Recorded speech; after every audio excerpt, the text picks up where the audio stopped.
Welcome to the Cult of Domesticity podcast, a podcast about history, true crime, and whatever life brings us. I'm Courtney, and every week I am joined by another fascinating person.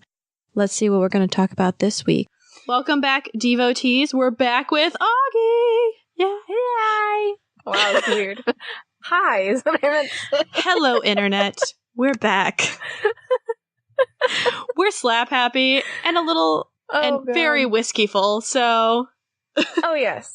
Yes. Slightly buzzed. I wouldn't say enough that I can't function, but definitely enough to talk about all the wonderful things I have to talk about. Yes, you're doing like a hodgepodge of medical history, and I am excited. Yes. Yes. I am also excited because I have been spending the last 2 days working on researching all of this stuff, and it has just consumed my life. Then I watched Game of Thrones on top of all of it, and it made it so much worse. I recorded for probably 2+ hours with Kate during Game of Thrones. Wow. So we finished, and by the time I started watching Game of Thrones, I believe it was like either 11 or 11:30. And then I was up till like 1:30, and then I was just jacked. I was so full of it. Yeah, I caught up on all the episodes of this season so far last night, and I did not want to sleep because 1, I was crying my eyes out, and 2, I was just like, I want more dragons, more dragons, more dragons. Yeah, I have I have a lot of thoughts, and because I always tend to watch it by myself, I started a text. Like, just a group text where I would just share my thoughts. Mm-hmm. And they're just literal word vomit in a text message. But then you scroll, like, I showed someone, they're like, this is a novel. And I was like, well, yeah, it's like an hour and a half. And she's just like... It's a full-length movie every episode. But it's just all my thoughts. So you could literally watch the episode and just scroll through and see my thoughts lined up. Let's talk about cannibalism. And I somehow accidentally wrote all of these notes like I was writing one of my movie review podcast scripts. Yes. So I wrote jokes in here, and I'm not going to be offended if you don't laugh, but I might be a little bit. So I think we're already at that level. Like, we came in slap happy hot, and we've added things to that, and it's just gonna... It's true. It's true. So it's only going to get better. I'll just imagine Zach Bagans is saying them. Yeah. Then they'll be funny. They're gonna be funny, and then they're just gonna be funnier because you're just gonna imagine him in his... This is why we are here. Could it be that this is this, and this word means this thing? No, Zach, it's not. No, you just hear your inner fear, Zach. That's what this is. You were the ghost all along. It's really a sixth sense. He's just the ghost. He's been haunting himself. That's the season finale. And it's really just been Aaron the whole time. We've all been Aaron's hallucinations. Okay, we need to do another, cut to it, because we've just added more to us randomly talking about ghosts. I keep bringing it around. This is my fault. I'm sorry. No, that's fine. Okay, right here is where we're doing the thing. I'm talking about weird medical history and stuff. I'm going to be talking about 3 really random topics that I don't understand why, but all somehow made sense with each other. I don't know. So I'm going to be talking about cannibalism. I'm going to be talking about body farms, and I'm going to be talking about how they treated sexually transmitted diseases in the 18th and 19th centuries. Yay! So I'm gonna recommend now that if anybody is squeamish or not fond of making horrible, disgusting jokes and terrible things, that you not listen to this episode, because I'm about to get pretty darn graphic, and I'm sorry and I'm not sorry. Wait, why are they listening to this podcast then? Yeah, I was just gonna say, I'm not under the impression that anyone listening is like that, but I just wanted to put that out there because you never know who's listening to this episode for the first time. Yeah. It's your first time. Welcome. This is a Ghost Adventures podcast. Don't tempt that. I've thought about it a lot. More than I should like to admit. Well, when I quit my part-time job and podcast full-time, it's happening. We're making that podcast. It's just us laughing for an hour and a half at our dumb Zach Bacon's jokes, which, mind you, has already been a half hour. It's true. Yes. Okay. Cannibalism is a very real thing. Yes. But what about the rest of us that don't want to eat grandma? I don't remember. that was a reference to a grammar joke, too, and I wasn't sure if you were going to find it funny. It's the joke about where you put commas in a sentence, you know, the whole, yeah. I'm so glad you got that. Okay. I don't even remember where I first heard about this whole phenomenon, but I remember watching this video on YouTube one day, and I came across the knowledge that someone, somewhere, had tasted human flesh so that there would be a scientific definition of it. And science. Yeah, so, yeah. I mean, that's just such a thing to do. Well, actually, words. Stupidly, I read the article that was discussing the nutritional value of a human body. I'm gonna talk about that. I found that one. It's good.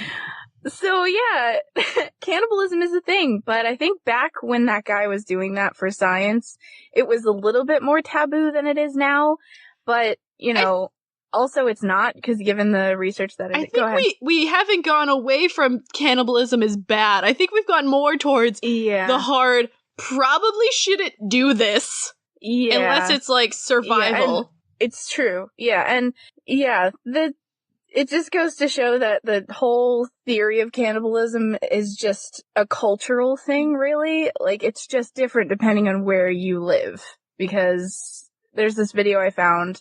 I have all these links and stuff that I can send you if you want to do, like, pod notes and all that. I cite my sources hardcore. I'm a nerd. I did the same thing. I found this video of this guy who's going to somewhere where they have cannibals, and he was so visibly uncomfortable the entire time. And there was this guy trying to just feed him human flesh and have him drink alcohol out of a skull, and he was just so uncomfortable, and it was hilarious. Is it in Asia? So, is it in Asia? I don't think so. It's like, I really have no idea where it would be. It was just this guy from CNN, I think it was, just sitting around a fire with some guy offering him pieces of, like, jaw meat from a necklace that he had out of human face bones. I know there's some islands in the South Pacific and around Asia, and it's really, again, depends where you are. But, I mean, drinking alcohol out of the skull of your enemy sounds kind of metal. Right? I know. And he just brought straight up alcohol. I think it was like tequila or something. And just poured an entire bottle of tequila into the skull. And he just like took this teeny tiny little sip.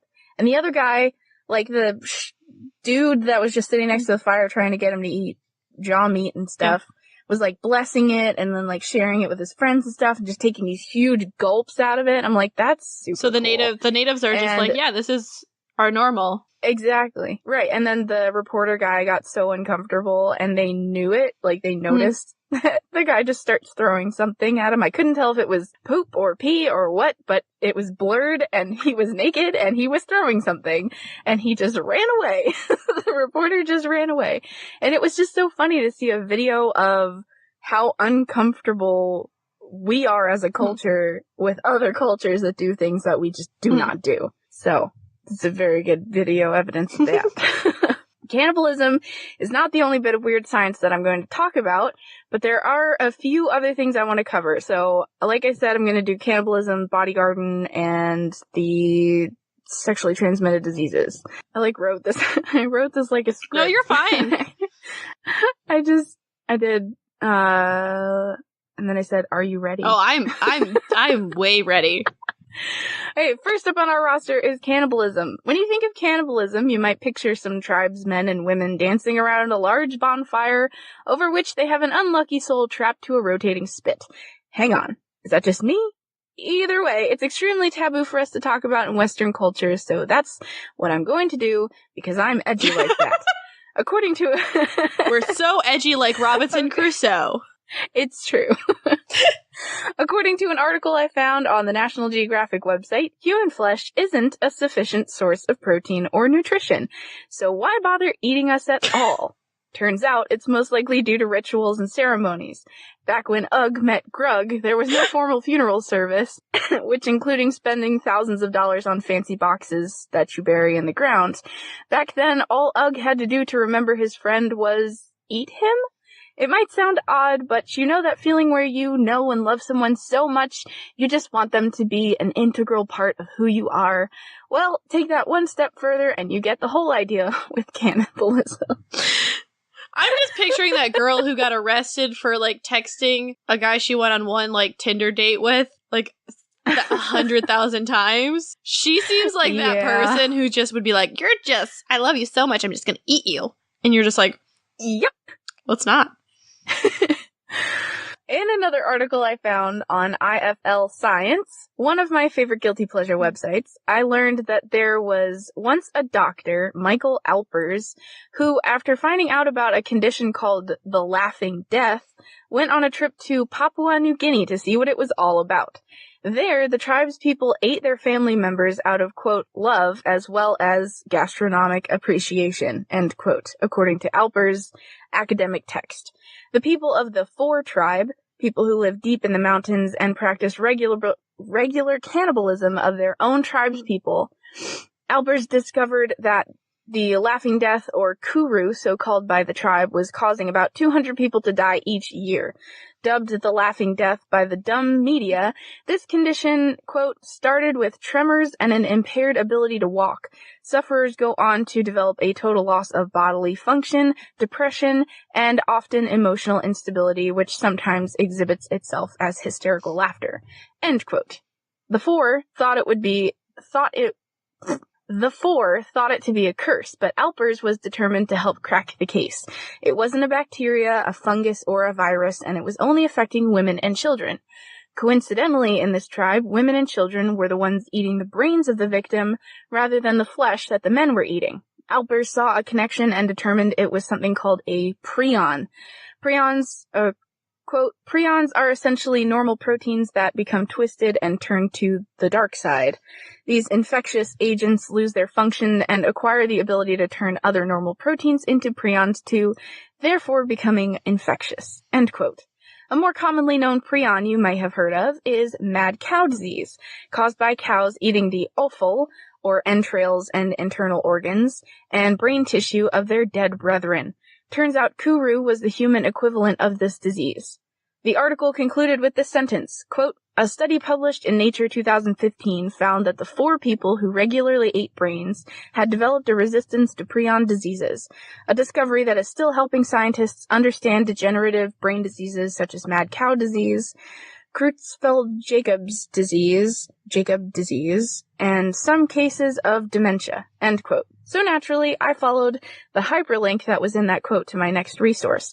However, that turned out to be a very wordy academic paper that I was not confident enough to understand, so I'm just going to stick with the summary that website gave. Yeah, I've heard that one, because they were trying to figure out what was going on, because, like, certain members of the population just kept getting ill, and they're like, and it continues the cycle, because then they would eat them, and you keep continuing and going into the cycle, and they're like, what is happening? And so that's a case when you're like, I'm not mad that you went in there, because you're like, you're not trying to change, like, they weren't trying to change the ritual, they were trying to figure out what part of it was making them sick. And as soon as you figure out it's the brains, you're just like, okay, well, just don't eat the brains.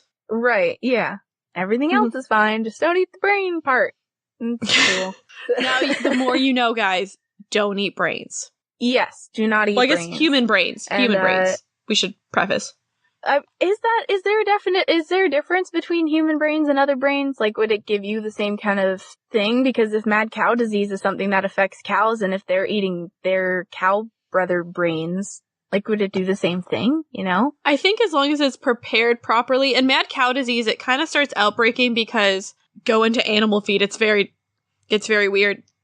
It's like, oh, we'll take parts of the cow that we, like the bones and stuff that you don't, like entrails that we don't use in that process and grind it up for feed for chickens. And then they like kind of do the same for chickens back for cows. And like, so it's just this weird feeding cycle where you're like, if it gets into one part, it just decimates everything. And that's why, wow, if you notice, it'll be one area will have that problem. And so you can't get meat from there because of the feed has caused the cows to go bad. Doesn't affect chickens, so there's no mad chickens disease. Random facts I know. That's fascinating. Yeah, there you go. Bill Shutt is likely a name that you have never heard before, but it's a name that you're not going to forget anytime soon. Like I said in the beginning of this set of notes, I became interested in researching weird and gross history because I once heard that someone ate human meat to scientifically define the taste. Bill Shutt is like that guy's modern, more podcast-friendly predecessor. Bill wrote a book called Cannibalism, A Perfectly Natural History. And on an episode of Slate's The Gist podcast, Bill talked a bit about his book and what initially piqued his interest in the topic. Cannibalism is extremely common in the animal kingdom, so it seemed a totally natural progression for Shutt to graduate from vampire bats and research on them to eating human flesh himself. Naturally. You know, right, like you do. He used the word technically when describing his experience eating human flesh, and then went on to talk about the most modern, socially acceptable form of cannibalism. Eating placenta. Yum! I'm sorry, Aren't your salivary glands just going crazy right now? Something's going. Something's going. Whenever you see, like, it's always, like, celebrities and stuff. Didn't one of the Kardashians tried to eat their placenta, like, put it in a smoothie, and I was just like, why? Yeah, Kim Kardashian tried to do it. I didn't do research on her specifically, but I did plenty of research on people who saw her do that and then decided to do it themselves, even though it's not regulated by anything and is pretty much deemed to be unsafe generally and not have any kind of scientific benefits or anything. But you know, Goop and probably some of those websites tell you it's okay. Mm-hmm. Like they told you it was okay to shove, what was that, a jade egg up your vagina? Yeah. And all the doctors are like, stop doing this. Please stop. Yeah. Like, I just want to have, I think it's Kim from People Are Wild on and just be like, what are these crazy trends? Like, just go over the crazy trends. Because, like, I just saw they had to put out a thing telling people not to put garlic up their vagina. Like, why? I saw that too. Like, what? Who is telling you to do this Obviously, stuff? Like, you put it on a necklace to keep vampires away and to keep your youth. Right. Duh. But right. Don't shove things in orifices that aren't supposed to go in orifices. Exactly. I don't understand people. But yeah, people eating placentas. Something else that comes out of your vagina. In case you weren't fun in case you were wondering that connection. Yes. Placenta snacks get a pass because the host Just no. Because the host doesn't have to be dead to produce the meat. However, like Bill Shutt brings up, it's technically not human flesh because it's a totally different part of the body. So that's why he used the word technically when he said he ate humans. Because he didn't really, he ate placenta. But do we know?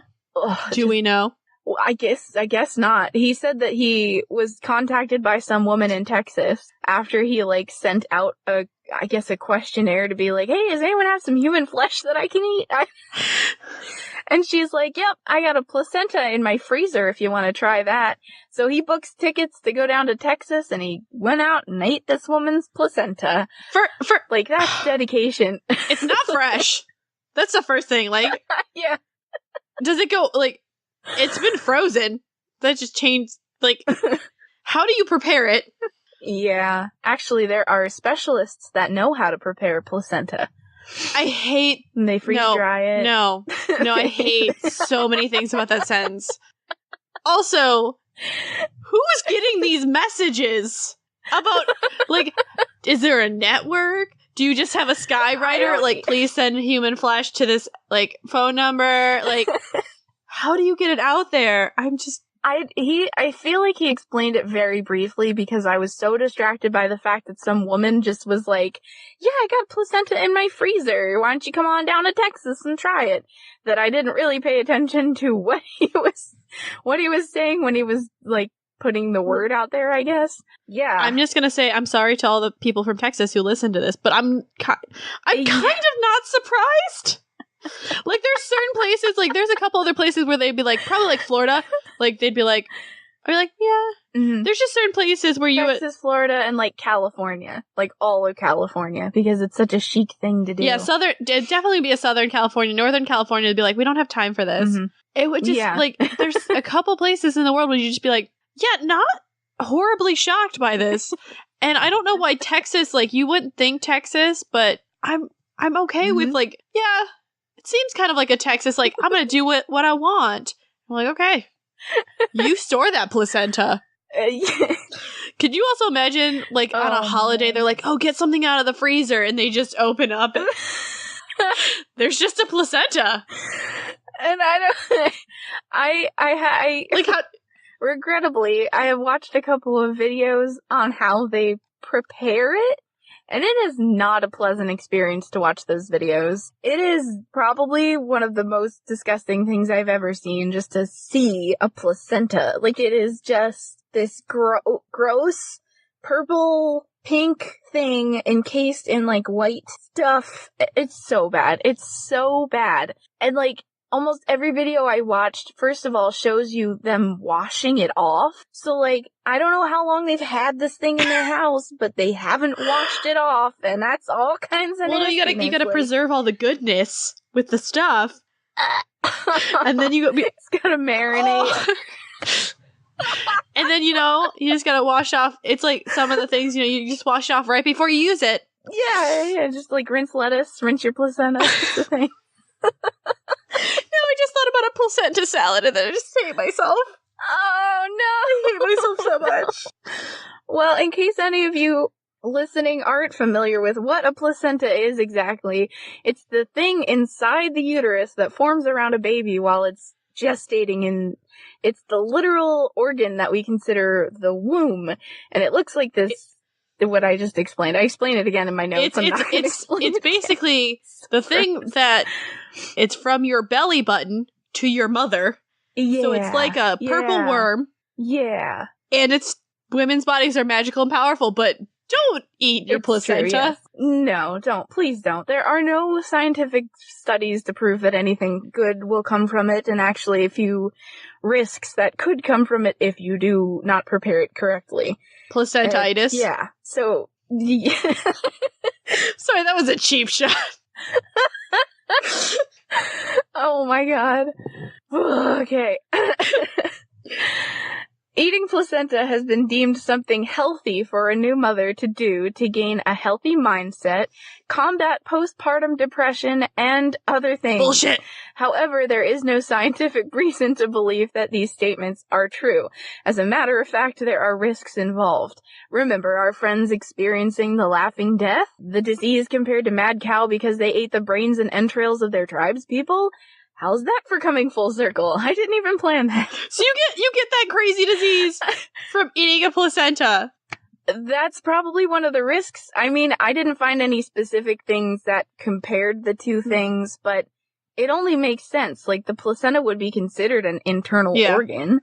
So if that's part of the mucous membrane that you're ingesting with organs and brains, I don't see how, like, you could be completely immune to that kind of a disease, Nothing has really been associated with severe risks. There was one tiny little case that someone was like, a baby got sick when the mom had, like, been taking placenta pills or something, because you can, like, dehydrate it, blend it up, and put it in pills for you to take. I don't know, and one of the videos that I have referenced on my thing shows you how to do it, and I don't need to know that information. But now you do. You do. I do. I can't unknow it now. Now you can haunt other people's dreams by sharing how to make placenta pills when they don't ask. Like at Thanksgiving, if someone's being really annoying, be like, hey, did you know you can turn placentas into pills? And just start like that, and God. People will be like, just go. And then you just keep talking until they all leave, and then Thanksgiving's over, and you get all the leftovers that they were too sick to eat. Oh, more stuffing for you. Exactly. So people are having professional chefs serve up their baby stack for dinner, grinding up dehydrated bits into pills, and even inviting people curious about the experience like Bill Shutt to their houses to taste it. I'm sorry, you're a professional chef, and someone goes, I would like to hire you to cook my placenta. Yeah. How much money do you think it costs to get someone to cook your placenta? Oh my god. It has to be hundreds of thousands of dollars because they get to call themselves a specialist even though there aren't any kind of regulations to prove that they could be a specialist. Like, this one woman in one of the videos I found was like this, she honestly looked like that one witch woman from the Chilling Adventures of Sabrina. The one with the dark hair. Oh, yes. Who plays the mistress in Doctor Who. Mm-hmm. Yep. Okay. Yeah.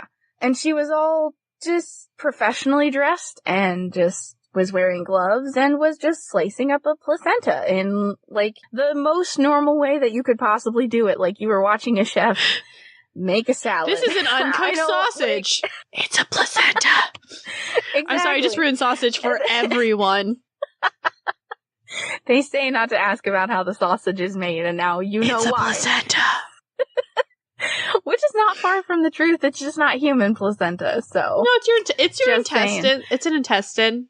Or synthetic intestine. Yeah, exactly. I know how sausage is made. I'm fine with it. Yeah, I mean, I'm still gonna eat it. Is it delicious? It's super gross, but I'll eat it. Yes, exactly. I've eaten weirder things.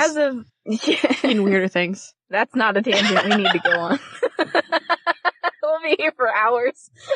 It's gonna be worse than the Ghost Adventures tangent, which has already taken up so much time. Okay, yes, placentas. Yes, as of right now, there are no regulations about eating your placenta, so all you've got to rely on are mommy blog. Then I have this lovely transition into my next topic, because that's about as much cannibalism as I can handle. Oh, do you want more fun cannibalism facts? Because I have them. Oh, absolutely, please, So, because I've studied the 18th century, you have, the main mode of transportation was by ship, so if you're shipwrecked and you couldn't find anything, there tends to be cannibalism, because hunger, people die. Or, my favorite account I had to read for my thesis, their ship got disabled, which could happen. So basically, there's either no wind or your ship's broken, and you're not moving, and you're in the ocean. Oh, no. So, sometimes they would just pull straws to see who you eat. Oh my god. Like, it was mentioned enough, so it has to be going on.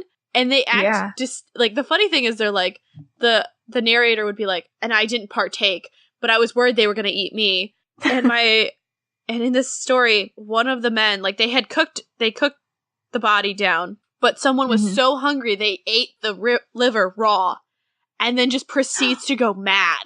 Oh my god. So that'll happen. So really, whenever people get super grossed out about it, you have to think, we've done it for survival. It's either for ritual. Right. So we can't really judge people for doing it. Like, as long as you have a good reason and the person's consenting, which I mean, there is, I think, a German cannibal, like, there have been people who've wanted to try it, and then they get a willing participant. My thought is, if someone wants to be eaten, as long as... Right. Exactly. No, I mean, I totally agree. Like, it's probably not something that I would do, but I don't want to harsh on your mellow if that's how you want to live your life. As long as it's consensual. And that's my thing. It has to be consensual because, like, Dahmer, not consensual. Yeah. You don't kill people. This is a true crime podcast, but I feel like every so often we need to say, don't kill people. It's not good. Yeah, just a friendly reminder. Maybe don't. So, speaking of killing people, your next topic. My next topic is body gardens. Man. I have this whole thing written out. I feel like I need to share these notes somewhere because I don't want to read them all because it just sounds like an audio drama, but I feel like I need to make them available somewhere for people to read. This is the body garden farm type thing in South Texas at Texas State University. While we're here, why not learn about who the hell thought this was a good idea? Science. This farm has fascinated... Science, exactly. This farm and the idea of body farms in general have fascinated me since I first heard about it several years ago while I was doing research for my psych degree. Their mission is to solve cold cases and help forensic teams with research as it applies to murder victims. And they state multiple times in their videos that you want your forensic anthropologists to be as educated as possible going into court, so this farm is extremely valuable to the criminal justice system. It may have helped with that whole head situation as well. I'm kind of creeped out because there are two somewhat close to me. Oh yeah, there's a bunch, like, on the East Coast. Yeah. Yeah, there's one in Florida. I have a list right here. There's University of Tennessee at Knoxville, Western Carolina University, Sam Houston State University, Southern Illinois University, Colorado Mesa University, and the University of South Florida. There are multiple ones. And the bonus of having multiple facilities is the ability to host cadavers in a score of different climates, such as mountains, deserts, forests, and in different types of soil, and with different kinds of wildlife to encounter the body and stuff like that. You may be wondering whose idea this was. Well, the first body farm was established at the University of Tennessee at Knoxville in 1981, so fairly recently, by anthropologist Dr. William M. Bass. Bass is still alive today, so the invention of the facilities is still fairly new. That means that not much is known about the guy that did it, because I guess he was just like, let's just do this thing and see what happens, and then it became extremely successful. I think they were debating, like, how do you tell decomposition, because if you think about the history of just studying bodies, like for medical, like you have the body snatchers and all that, so they're like, okay, we've learned a lot about the body from doing this, but let's see. I think it was like they had all these cases and they're like, let's be more scientific about it. It's kind of this forensic turn we've had since the 70s, which I love when people are like, they'll yell at like older cases and they're like, they did this, and it's like, well, yeah, they didn't think fingerprinting was a thing. Like, fingerprinting's the oldest forensic thing, and they didn't wear gloves for most of the time. So really, why are you mad at a case in like the 1920s that's like, we fingerprinted? I'm like, sure you did, kind of ish. Like, you don't have any, like, and then even recording or testing things was all manual. So right, yeah. For them having a bunch of bodies, you're like, okay, let's make this all this experience that people had, like coroners. It was like an apprenticeship, so let's make it more scientific and just watch. Right, exactly. I'm going to talk about a couple of forensic anthropologists in a little bit and talk about kind of how it evolved as a thing of study. Basically, we've been obsessing over research of the post-mortem for as long as people have been dying. And according to the Wikipedia clickhole that I dove down after discovering Dr. Bass, I found the father of modern anthropology, Ernest Houghton.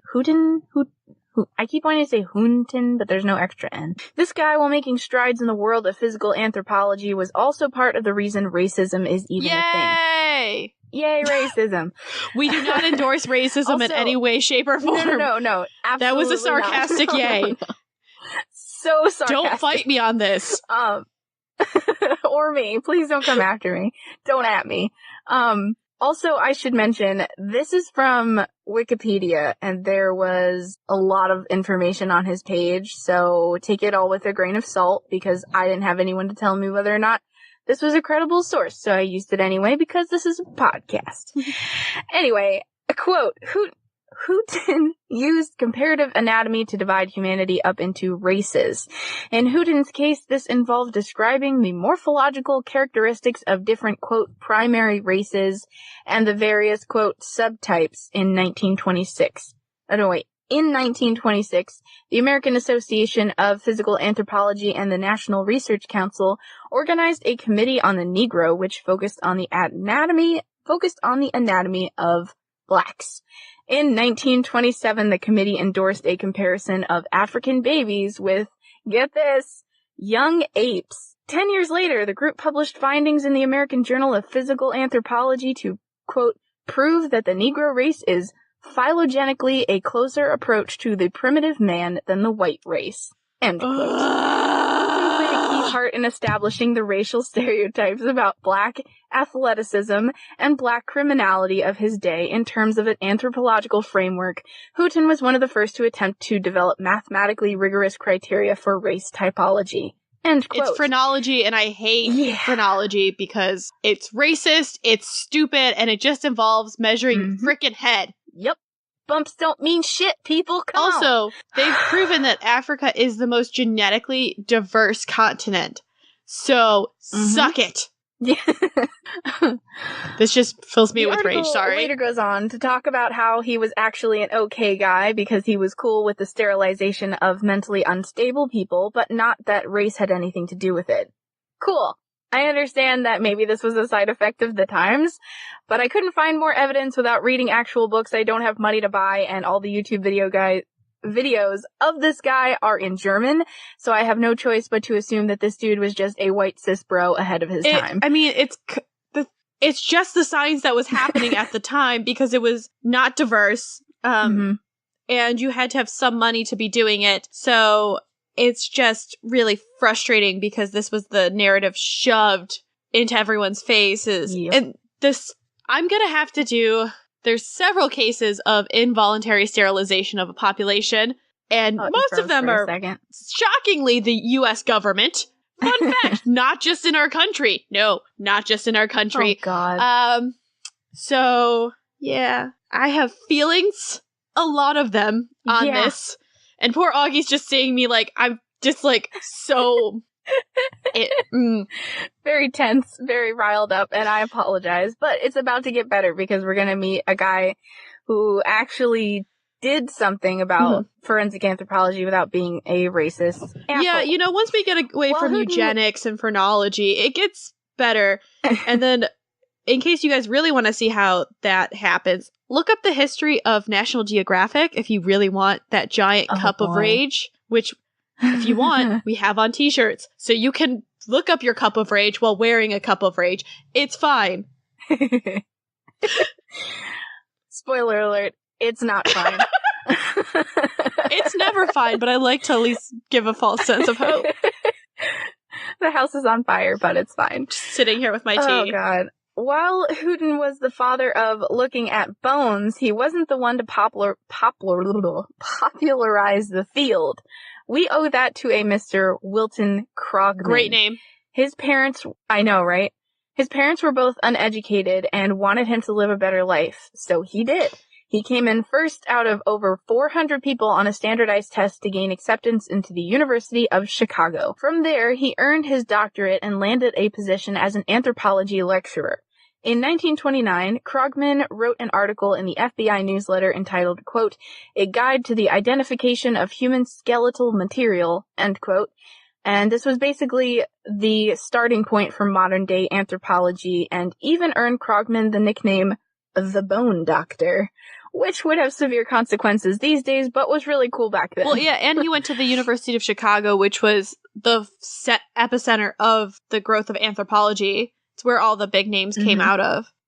Yeah, there were so many names listed on his Wikipedia page of people that helped him get to, you know, where he is now. Which I'm assuming if it's 1929, it's dead. Well, yes. Yeah, he's dead now. But he did a lot of really cool things for forensic anthropology.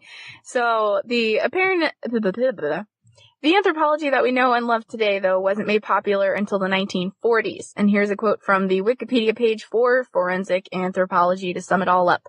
Quote, "During the 1940s, Krogman was the first anthropologist that..." That is a word that I know, but I didn't read it correctly. During the 1940s, Krogman was the first anthropologist to actively publicize anthropologists' potential forensic value, going as far as placing advertisements in the FBI law enforcement bulletin, informing agencies of the ability to assist the identification of skeletal remains, and so on and so forth. This period saw the first official use of anthropologists by federal agencies, including the FBI. During the 1950s, the U.S. Army Quartermaster Corps employed forensic anthropologists in the identification of war casualties during the Korean War. It was at this time that forensic anthropology officially began. The sudden influx of available skeletons for anthropologists to study, whose identities were eventually confirmed, allowed for the creation of more accurate formulas for the identification of sex, age, and stature based solely on skeletal characteristics. These formulas developed in the 1940s and redefined by war are still in use by modern forensic anthropologists. This is a little bit long. Oh, you're fine. Sorry. The professionalization of the field began soon after. During the 1950s and 60s, this move coincided with the replacement of coroners with medical examiners in many locations around the country. It was during this time that the field of forensic anthropology gained recognition as a separate field with the American Academy of Forensic Sciences, and the first forensic anthropology research facility and body farm was opened by William M. Bass. Public attention and interest in forensic anthropology began to increase around this time as forensic anthropologists started working on more high-profile cases. One of the major cases of the era involved anthropologist Charles Merbs, who helped identify the victims murdered by Ed Gein. End quote. And Ed Gein is my favorite serial killer, so that was pretty cool that they came full circle like that. Yeah. Do you know why it's so significant that you switch over from, like, coroners to pathologists or...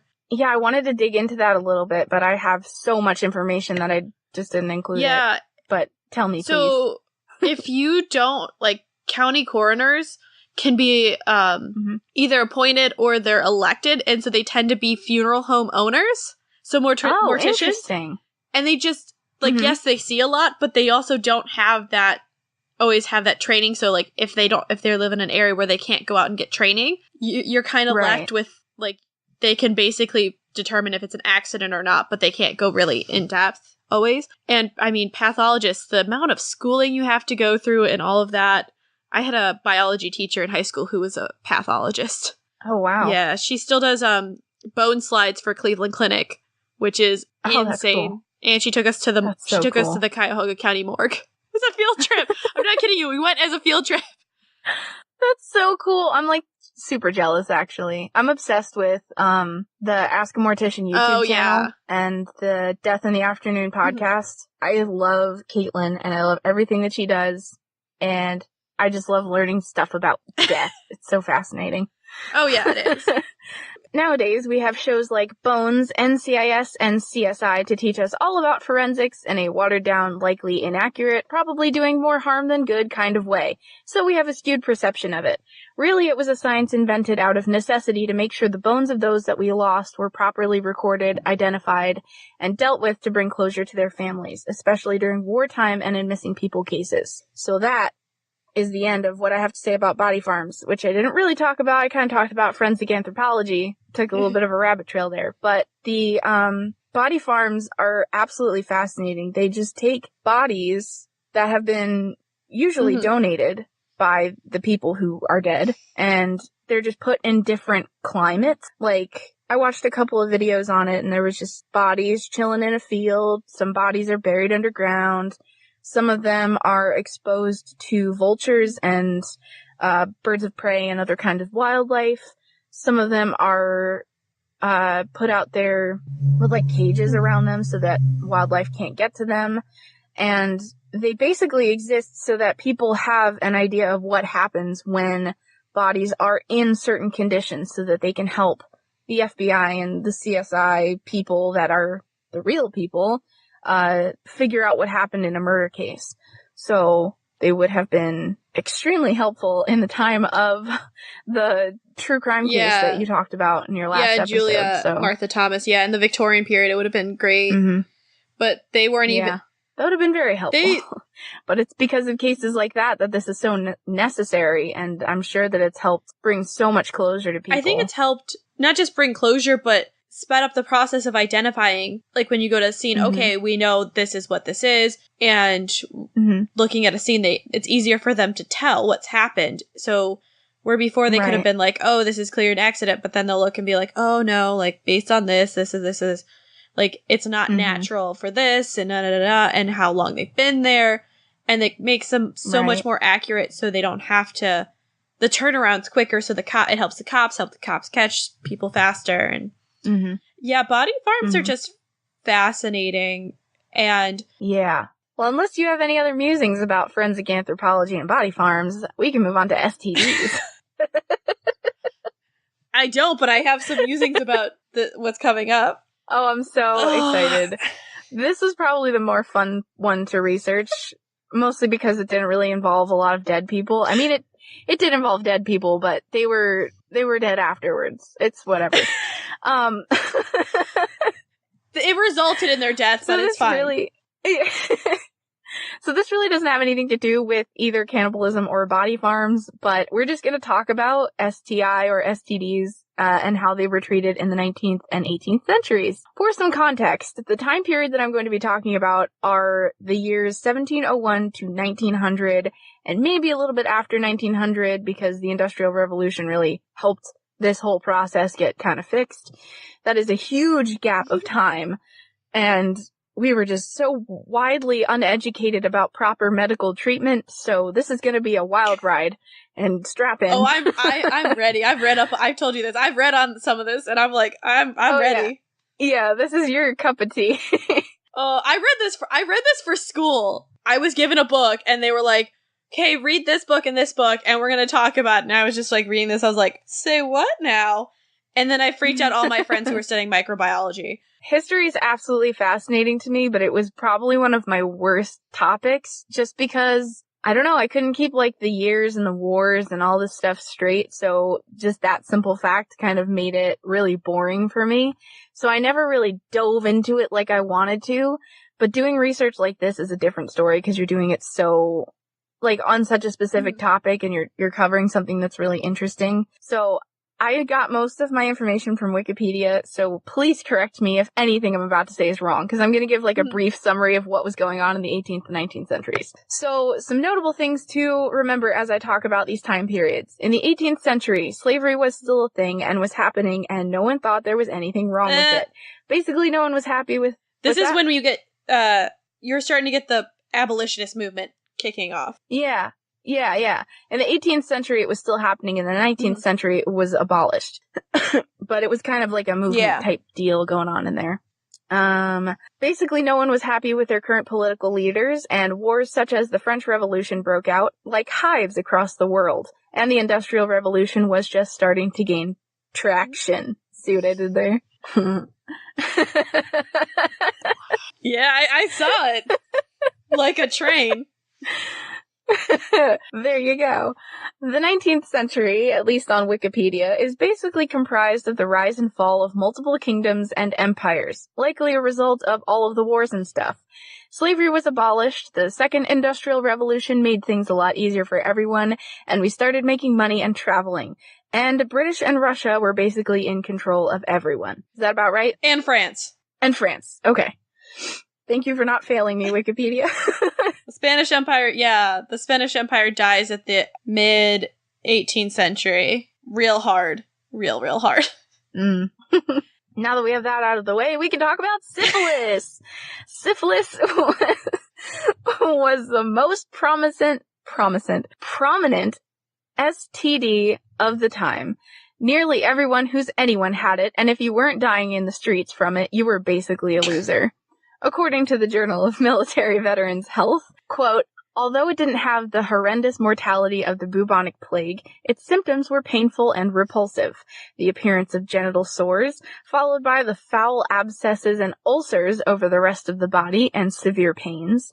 The remedies were few and hardly efficacious. The mercury inoctions, which is rubbing stuff onto your skin, and suffumigations, which is burning something and inhaling the smoke, that people endured were painful, and many patients died of mercury poisoning. End quote. Initially, syphilis was thought to have been brought over by Columbus and his men from the New World, but throughout time, it was affecting those in the time period.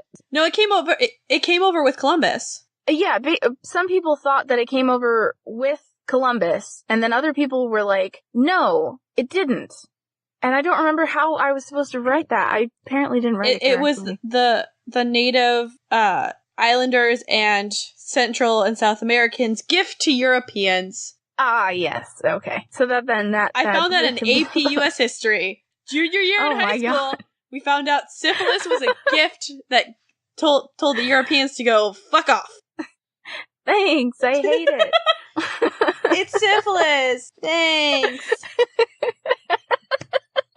So I found an old documentary that I watched on the subject of syphilis, and it was from the 1950s. Oh, dear lordy. Yeah, it was fun. Basically, they were just talking about syphilis, and then they were talking about, like, how to treat it, so I really only watched the first half when they were talking about it, rather than just going to the Wikipedia page, because I'm pretty sure I would have gotten the same information either way, but this one was a video, and it was narrated by a pleasant British man. So. When you get syphilis, you need to go see your physician. He will provide you with the treatment and some tablets. I'm assuming that's what it was. Yeah, that's essentially, what it was. Everyone called the disease some form of their enemy, such as the Spanish pox or the French disease. And fed up with all the pox, leaders and kings ordered their wise men and astrologers, because they were trusted men of the time, to figure out what it was. A poem was eventually composed after the research was done, featuring a young shepherd boy named Syphilis. They found out it was being transferred by sexual content, so naturally they wrote the poem, starring a young boy named Syphilis. They published it widely, and then that's basically how everybody found out about it and started to call it syphilis. Well, do you know why, like, it was... So you said it was by their enemies, but it was first... It was mainly known as the French disease because the French be fighting everybody. Legitimately. The French. Yeah, no, They love fighting. They love fucking and fighting. It's the French. But so the Spanish came back and all their guys got it. They spread it to their camp followers who were then they were fighting the French and the Italians, and it just spread. But I think it just ended up being the French disease because they were fighting everyone. Yeah, I could believe that. So it's like a 10-year period when it's a Spanish disease, and then it just flips, and you're just like, I see what you did there. I see what you did there. You're like, those French, they're fighting everybody. They're trying to take over Rome. They're trying to take over Spain. They're trying to take over the Holy Roman Empire, which is neither Holy Roman nor Empire, but go for it.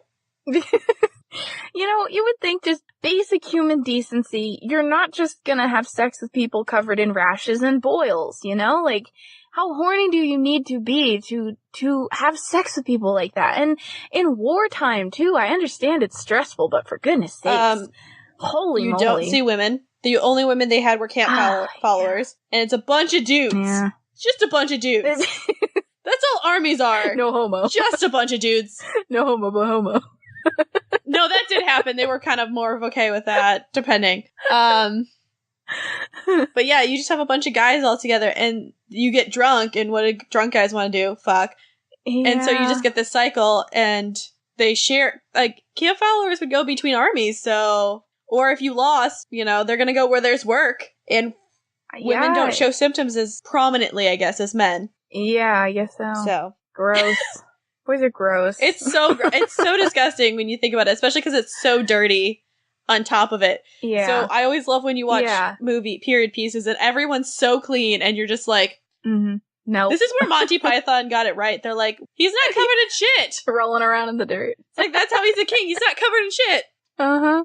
Exactly. And then it all gets worse once the 19th century rolls around because everybody's covering up all of that garbage with powder and wigs lead paint, and fancy layers and clothes, and you just know that it's all festering and musty and nasty under there because of everything that was happening the century before. Also, you're covering up with lead. So you're covering your face with lead paint.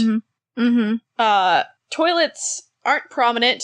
Fun fact, Versailles has no toilets in it at all. Really? That's interesting. They would just go in the stairwells. The chamber pots. Oh my god, really? Oh, yeah, no. Wow. Disgusting. Also, how do you pee in those giant dresses, is my question always. But, so, and then you have all the layers, so you're sweaty, it's just moist. Diseases, like, how anyone survived. Yeah, I don't... Ugh. Also, everyone's favorite founding father had syphilis. Oh, yeah. Good old Ben. Yes. Good old Ben. He liked those French whores. So gross. Oh. The day I found that out, it just ruined kites for me. Kites, lightning rods, glasses, keys. Like, so many things. Can't even unlock my house anymore. I just love that he got... The reason why they had to follow him so closely at the Constitutional Convention is because he had syphilitic dementia. So he was that far gone. Like, he was still brilliant, but they were just like, he has no filter because his whole brain is being eaten by syphilis. Oh my god. The more you know. Fun fact. Yeah. They're fun facts. They're not always fun, but they are facts. That's true. They might haunt your dreams. Haunting facts. You don't want them, but they come. Oh my god. So, in this documentary I watched, they explore the different treatments, which is what we're all here for. Mercury, baths, tea made with bark from trees, etc. Patients seemed to get better, but no one knew that it was just the initial rash that goes away. They didn't know it could affect the brain either, years later. And by the time our two favorite centuries rolled around, it was something people actively made fun of in theater productions. Everyone still had it, and they were just too busy powdering their faces and wearing too many layers of clothes to realize it. For a while, syphilis was treated by rounding up the afflicted women in town and carting them off somewhere else. You know, because women are the only ones that got it.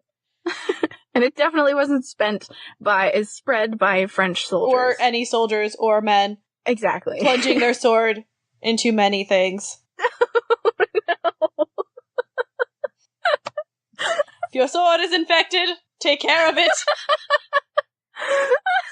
Do not plunge it into other Oh my god. Okay, and of course, because this always happens when terrible things happen, preachers and spiritual leaders told their congregations that syphilis was a curse from God because they were sinful, and the wages for sin are death. And I tried to look this up, but I don't know, can you have a headcanon for, like, historical facts?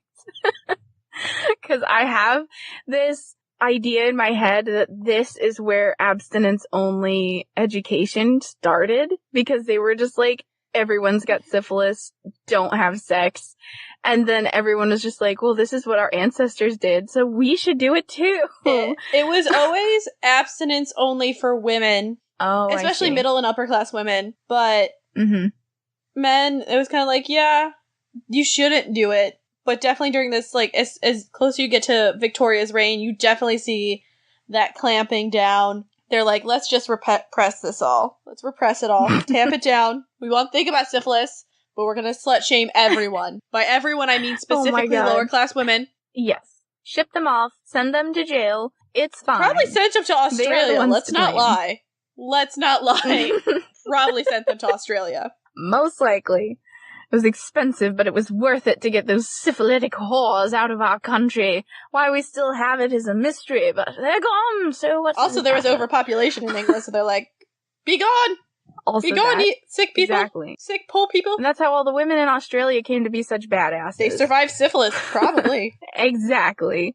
So, everybody lost hope to the point where medical, quote, professionals said it was so ingrained in your immune system, even your ghost would have syphilis when you died. Everyone was so ashamed to talk about it, so they didn't know that the medical treatments everyone was selling them were quackery, especially since the initial rash went away after some time. They assumed that the terrible medicine that they were using was actually working, and that just was very bad. So, like I said, I only watched half of this documentary because the other half was like this weirdly acted live action something or other from the 50s where they were talking about miracle cures for it, which kind of seemed like the same quackery they were talking about, but whatever. So yeah, what I'm trying to discuss here is the gross, the questionable treatments and such. And syphilis was the most prominent, but not the only STD back then. There was also quite a lot of gonorrhea and who knows what else, probably stuff that they had back then that we don't even have now because everyone was so gross.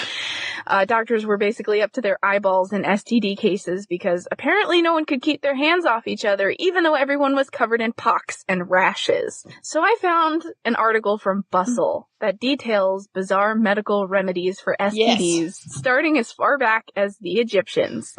And here are some of my favorites, besides the classic mercury salve and exorcism. Are you ready? I'm strapped in. I have been waiting to go over these since we started recording. I'm so excited. So the first one is powdered cow horn, which is something that the Egyptians used to soothe urethral infections and possibly were linked to STDs. There were a couple other things that they used to use, including like straw and I think sand, like something like that. And powdered cow horn. As you know, when your dick's burning, do you drink it? Like, that's the question. Do you drink it or do you have to rub it in? I think you have to rub it in. And the graphic that they showed was like a hieroglyph or whatever you want to call it, picture thing of someone else rubbing it on someone else's genitals. So you have to have a buddy, and they have to grab the powdered cow horn and just rub it all over your junk. That's a good friendship right there. You're just like, I know. Listen, my dick's burning. Best friends. I need you to do me a favor. The Greeks believed that lifting weights would help. I don't think that works. They thought that bodies were weak if they contracted STDs. So they encouraged patients to carry around lead weights to strengthen their body. Because, it's not enough to be dying from an incurable disease back then. You gotta toss in some cancer rocks and force someone to exercise, too. I'm just picturing. Go ahead. Because they think you're weak, you have to, strengthen your dick so that weights around your dick. Yeah, it's on your dick, it's on your wrists and stuff, and you're skin and bones, so you're just literally standing there with just weights all over you. Just a heavy dick. I don't understand how. Yeah. And you can't wear pants because you got a dick weight, it's... Well, no, you're wearing a toga, so I guess, oh, God. Oh, that's a good point. Wait, you're right, you can hide it. There's gonna be logistics now, I'm not gonna think about it too hard. And as if this one wasn't bad enough, later on in the article they mentioned that in medieval Europe, they would soak pieces of cloth in a liquid that contained lead and cover the patient with them, and they would call these sweating cloths. It didn't say what the benefit was, and the link that they provided didn't work, so I can only imagine that sweating cloths was some kind of reference to, sweating out your impurities. I don't know what this was part of, but they really like to use lead You'll back sweat then. into lead, and then you'll die, so you're cured. So the next one on the list is hitting your genitals with a book. You've heard the term the clap, right? Yes, my university hockey team, every time there was a cheer about the other school's girls saying they had the clap. Oh my God. Our hockey cheers were horrible, and I love them. Yeah, that sounds great. There's one that's legitimately just break his legs, break his goddamn legs. Wonderful. Yeah, so there's a possibility that this gonorrhea STD type deal thing got its nickname because people somewhere, somehow, decided that it would be a good idea to get the pus that forms in your genitalia caused by gonorrhea out by smacking your junk with a book. There's really not much more I can say, but that's what they did. My question is, specific book or just any book? I don't know, but I feel like a heavier book, like maybe Lord of the Rings or something, would really work. The Bible? Yeah. What? Yeah. Dude, you have this! The power of Christ compels you! You gotta get the demons out of your genitals! A 2-for-1 clapping and exorcism. You're welcome. So the nickname could have been from that or from... I've never had gonorrhea, so I can't say for sure whether or not this is actually true, but apparently there's a clapping noise that happens when you pee, so that's another reason it may have gotten the nickname. I don't know. I don't really want to know, but that's what this website told me. So it's either books or whatever you want to call that. I'm sorry. What? There was no more information presented on the article that I found that on, that I could see at least, that talked about that at all. So... How terrifying is that? I know. Does it sound like just your engine trying to start? It's little spurts of pee? I don't... Okay, well, then I have something that's gonna make you laugh, and it's not terrifying, and it's the image that I sent you on Twitter. So this is the weirdest one. Well, maybe not the weirdest one. It's just really weird, and it comes with a graphic. And I'm gonna probably maybe post this on Instagram. I don't know if it's gonna get flagged or something. I'm gonna post this. Okay, there you go. You're welcome, I'll internet. put some blurs, around the... This is called fumigation. And if you don't care enough to go look at our Instagrams, which you should look at both of ours and follow us, because we're awesome. It's a dude. He's sitting in a box. Is it a dude? It's a person. I'm pretty sure it's a dude. He's sitting in a box. I'm gonna go with man. He's got a shower cap on. His head is through a hole in the top of the box, and we can see inside the box. He's sitting, and there's a thing dug in the ground that's burning, and then there's like a cap thing over the burning thing, and there's steam coming out, touching his butt, and he's naked.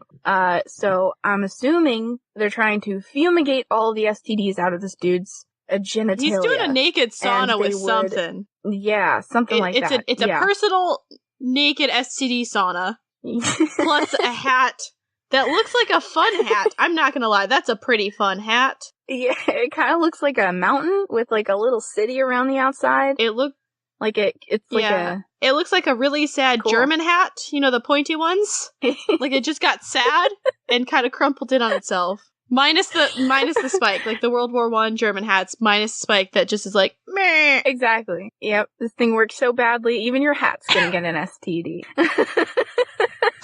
Yes. You know, you want to know what they would fumigate up into people's genitals? I'm gonna assume lead. Oh yes. Heavy metals like silver and gold, arsenic, lead, silver nitrate, antimony, and something called Indonesia pepper cubebs. I don't know what that, like, last word means, but it's basically, like, these peppers from Indonesia. That seems like it would burn. So, right. And I feel like that might have been the beginning of if it burns, then it's working, but this didn't work. Yeah, no, I'm just liking all the things that can kill you, and then valuable metals like silver and gold. Exactly. Yeah, I don't understand why that was and it's funny that they include arsenic in this too, because that was later found out to be part of a cure for syphilis in that documentary that I watched, so I don't know how true that is, but they were talking about how some guy mixed arsenic with something and injected it into a rabbit that had syphilis and it helped cure it and all that jazz, and then penicillin came around. So it's funny that they included arsenic in there because that kind of works, but then when you mix it with silver, gold, and peppers and stuff, it's probably not going to work. Sounds like a really bad stew. We're just gonna mix this all together. I'm sure I'm sure it's not chemically necessary to have all this together, and it might be a little volatile. But that's the last treatment that I have, and that's all the research that I was able to do. So yeah, STDs in the early centuries and such. It's fun times. So do you want to tell people where they can find you, Augie? Sure. Now that you've thoroughly traumatized everyone with like cannibalism, oh yes, and bodies, yes. And then just ripe genitals. Mm-hmm. Yep. Pus-filled genitals. Oh my god. Alright. I have 2 blogs where I post my short stories, and then another blog where I post my reviews of bad horror movies. I don't typically talk about genitals or cannibalism, but it's stuff I'm interested in, so I'm open to doing it again. We'll see what happens. I write horror stories, and I review horror movies that are really bad. And I also interview indie artists every once in a while, just because I like sharing the good word of indie artists and such. So yeah, and I host a podcast where I combine all of it, so that if you don't want to read it, you can hear it. And, you can find me on Facebook, Instagram, Twitter, and Patreon, and also shortly I'll maybe posting on YouTube soon, but that's a while off because I have almost 100 episodes to upload there, so. Oh yeah. Maybe. It's a lot. But yeah, that's pretty much where you can find me. For any information about me, you can go to augiepeterson.wordpress.com. That is literally where everything is, and if you follow me on Twitter, Facebook, whatever, my link is everywhere, so search my name and you'll find me. And yeah, definitely go check out all Augie's stuff. I love the horror story ones because I love bad movies, but that's just me. And who knows, we might be starting a Ghost Adventures podcast for probably, this is going to be a Patreon part, because we probably spent 30 minutes just discussing Ghost Adventures that is not going to be in this episode. Yeah. And it was great. Yeah. So bye! Bye!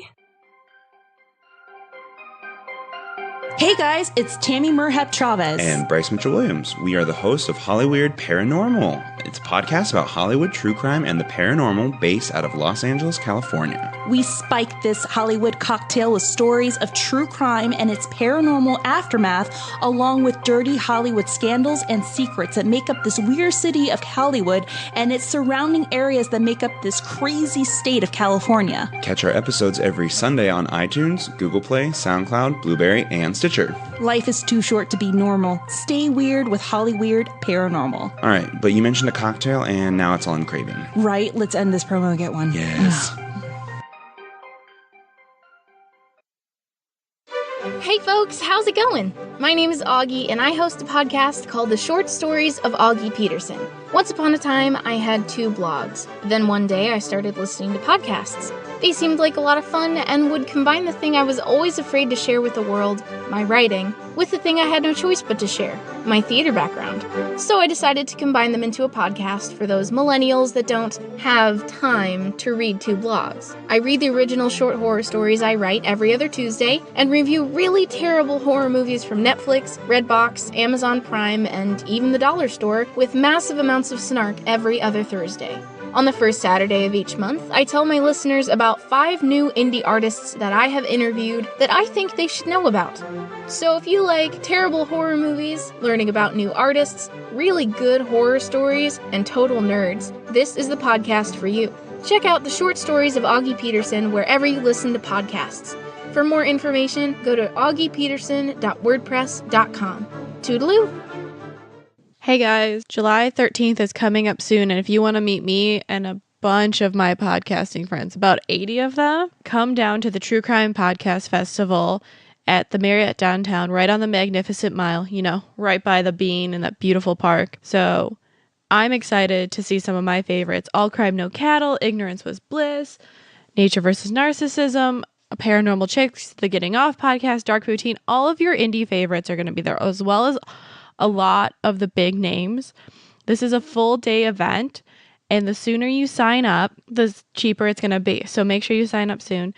And there's going to be meet and greets. I'll be there. I have ordered some things. So if you're there, you might get some exclusive goodies. And, there's some amazing events going on. Some panels like, Getting Off and LA Not So Confidential are doing a live episode as part of this. There's also amazing panel with Court Junkie, Misconduct, and Pretend Radio. So really, why haven't you bought your tickets yet? I already have, and I hope to see you there. Cult of Domesticity, we're available on all podcatchers. Remember to rate, review, subscribe to help spread the word, or just force other people to listen to it. Our Facebook and Twitter are at Domestic Podcast, and our Instagram is at the Cult of Domesticity. We also have podcast merch at Threadless. As well, if you want to support us financially or show some appreciation, we have a PayPal tip jar and a Patreon, which has some pretty great perks. Any topic suggestions, feel free to email us at domesticpodcast@gmail.com. Remember to stay domestic and cult-free.